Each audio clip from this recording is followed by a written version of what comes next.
Next sem is going to start in just a few days. I'm pretty sure that most of you would have set a goal that this semester they're going to have an academic comeback. Today I'd be sharing some practical tips that I have been using for the past few semesters, tips that help me achieve my desired goals. I'm pretty sure that if you follow all of these tips, you can also get your desired grade for sure. For those who are new here, myself Teja, I'm a third year BTech student from Energy Engineering at IIT Guwahati. So with that being said, let's get started. So before we start, let me clear some basics for you. SPI stands for Semester Performance Index. You can think of it like the percentage system that we used to have in our 10th and 12th, but for one semester. And the CPA stands for Cumulative Performance Index, which is basically the weighted average of all the SPIs till now. This is very important.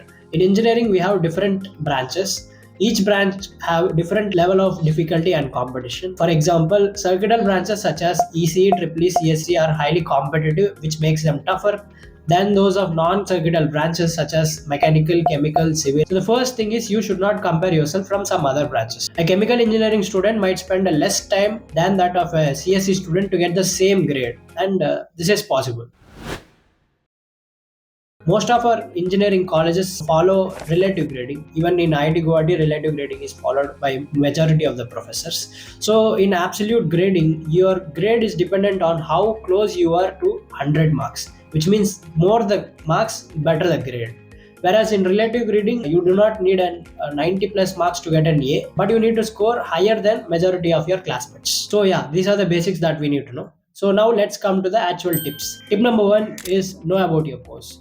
As soon as the sem starts or even before the sem starts, know everything about your course. Everything I mean, the course structure, the difficulty of the course, attendance policies, about your course instructor, the marking scheme, previous year grade cutoff, previous year reviews. The more clarity you have on your course, the easier it becomes to plan and score well. Tip number two is planning. Once you know about all your courses, now sit and analyze their difficulty levels and then make a plan. Planning I mean is this: what grades you are targeting in each course, how much efforts you need to put, how much marks you need to get to reach your grade. Again, it's relative, but you can take the last year cutoff as a reference. The deviation is usually plus minus 10 marks, not more than that. Tip number three is attendance. Attendance matters more than you think. Some instructors might be very strict on attendance, some might be a bit lenient, some might give grace marks for attending all the classes, some might deduct marks for not attending the classes. Again, it depends completely on the instructor who is taking the course.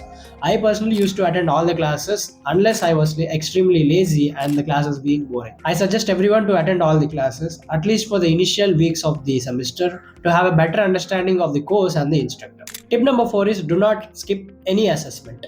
Attend all the assessments. Assessments I mean quizzes, midsem, endsem, labs, assignments, projects, etc. etc. etc. Try to submit all the assignments on time. Let me give you an example. Last time we had a lab course in which we need to submit a report online every week as a part of homework. I procrastinated and skipped all the deadlines. As a result, I literally lost 2 grades in that course. So the moral of the story is that small things can create a huge difference in your grade. Keep that in your mind. Most of you think that quizzes have less weightage compared to midsem and endsem. So why don't we skip them? Please do not do this mistake. Quizzes obviously have less weightage, but they also have less syllabus to cover and they are comparatively easier than midsem and endsem. Let me give you another example of my second semester. Course was MA 102, where I scored 8 out of 10 in my first quiz, whereas in the midsem I scored 7 out of 30. You see the difference.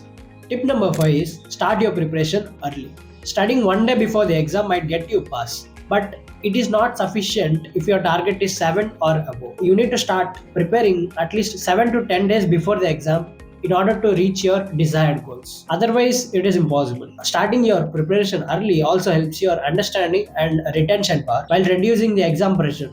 Most important thing is that you can give your exam very peacefully and not in panic.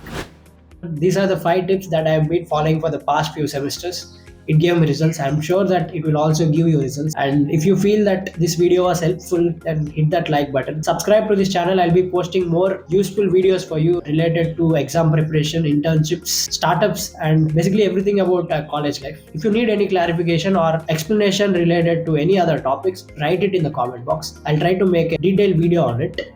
And finally, share this video with that friend who is looking for an academic comeback. I wish you all the best for your semester. Thank you. Bye bye.